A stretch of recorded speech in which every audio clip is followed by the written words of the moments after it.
Hey everybody, welcome back to our Profiles from the Titanic series. This is going to be the first one where we take a look at the people on board the Titanic. And that's why we are so attracted to this story. It's a tragic story, I believe, because of the people who were on board. So the first one that we're going to take a look at today is the person who was in charge of the Titanic out on the ocean, and that is none other than Captain E.J. Smith himself. He has a tragic story. He was a well-known man, well-liked man, but as you'll see in this video, it is a very tragic story how his life comes to an end. So that's the first one that we're going to have today, and then I'll come back afterward and give you my opinion as to what I believe Captain Smith's legacy is. Was he really to blame for all 1,500 people going to their deaths that night? Hit the subscribe and like button, and I'll be back afterward. Enjoy the video. Captain Edward John Smith was born in 1850 in Staffordshire, England, and he, of course, is most famously known as being the captain of the passenger liner RMS Titanic, which sank on its maiden voyage in 1912. Smith began working on boats and preparing himself for a seafaring career even as a teenager. By the age of 13, he was already working as an apprentice for a company, and in 1880, he became a junior officer with the White Star Line. Several years later, in 1887, he got command of his first ship and then began a very successful career in the White Star Line. It's not to say he didn't have his problems, however. Captain Smith had several mishaps. It is said he ran a couple of ships aground a couple of times there. And also, while he was captain of the RMS Olympic in 1911, he collided with the British warship, the HMS Hawke, off the Isle of Wight. But they didn't seem to harm his reputation. He was still a very popular captain, and in fact, many passengers in the transatlantic transportation business, they refused to go on any ship that Captain Smith was not the captain of. They sought him out, and in fact, he earned the nickname the Millionaire's Captain because he was so friendly and so well-liked with a lot of ocean travelers. In 1912, he was given the helm of the Titanic for her maiden voyage, and this had happened since he was the senior White Star captain at this time. He had done the same for the Olympic a couple of years earlier, and then he was also given the command of the Titanic's maiden voyage. And the interesting thing about Captain Smith, and here's the real ironic thing, and again, part of the true tragedy of Captain Smith and the people of the Titanic, and that is that while this was the Titanic's maiden voyage, and she hits the iceberg and sinks, of course, on her maiden voyage, which is a tragic story in and of itself for the ship itself. But the fact is, for Captain Smith, this was further a tragedy in the fact that this was to be his last trip. He was going to take the Titanic to New York, back to Southampton, and after that trip, he was going to retire.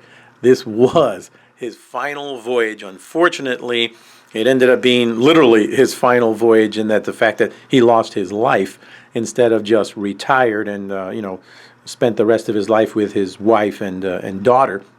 But the fact of the matter is that makes it all the more poignant and more tragic that this very successful captain goes down in history and really with a question mark next to his name. The fact of the matter is that, personally, I think he did what he could. He took a southerly track because he did know that there was ice warnings in the way and coming up, that he was going to be coming on ice.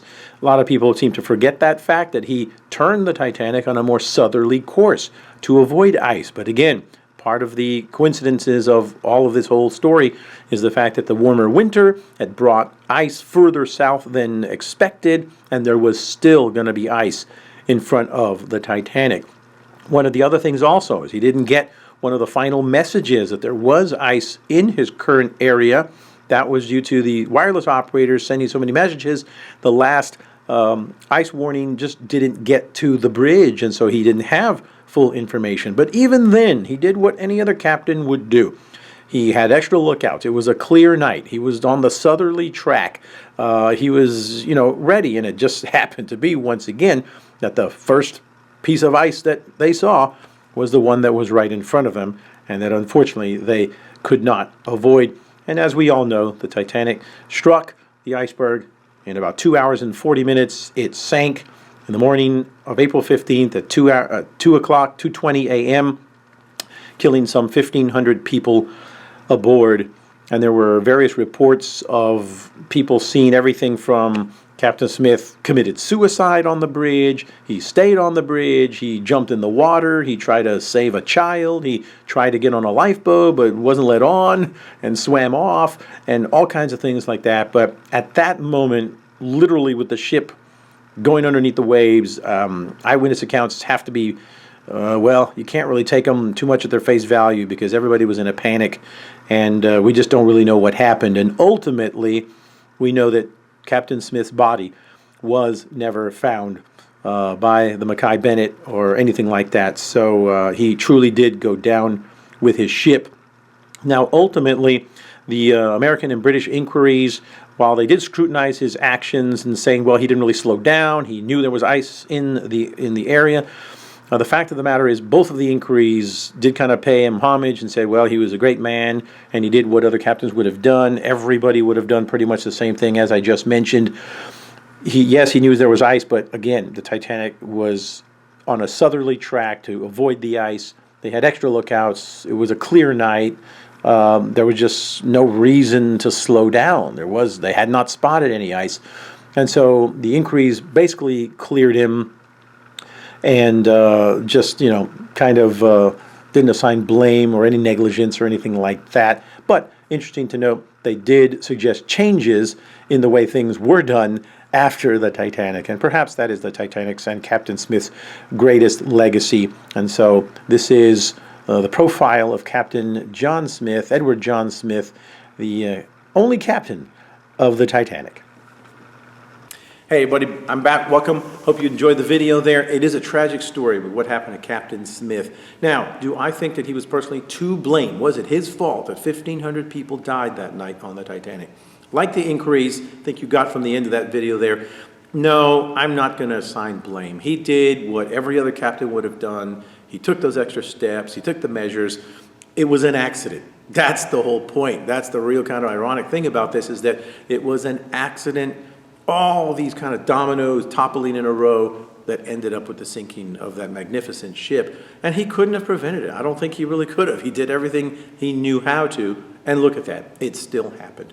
Now, was he responsible? I'm going to use that word. And the only reason why is because he was the captain of the Titanic. And while it was under his command, they did hit the iceberg and it did sink. And 1,500 people, including himself, lost their lives.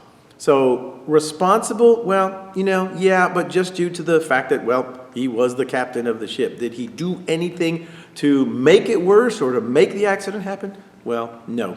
Again, he did everything he could. So that's the legacy of Captain Smith, Well, anyway, hope you enjoyed this first profile from the Titanic. We'll be back with another one. I think we're going to take a look at somebody from first class passenger list in the next profile from the Titanic. Hit the subscribe and like button, and we'll see you in the next video. Thanks for watching.